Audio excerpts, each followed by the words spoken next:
How to change country in Amazon Prime. If you're looking to change the country on your Amazon Prime account, you've come to the right place. In today's tutorial, I'll show you how to easily switch your country and access content from a different region.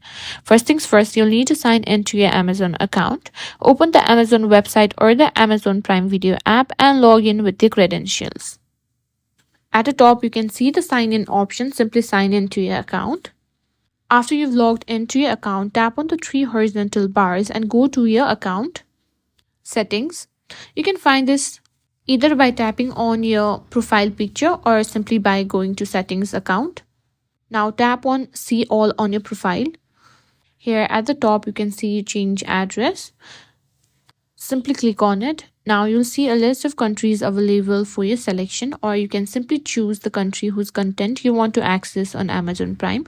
Keep in mind that changing your country may affect the content available to you based on the region's library. Once you've chosen it, update to confirm the change, and after updating your country, you may need to confirm your address or billing information depending on the country you selected. And that's it. That's how you simply change your country in Amazon Prime.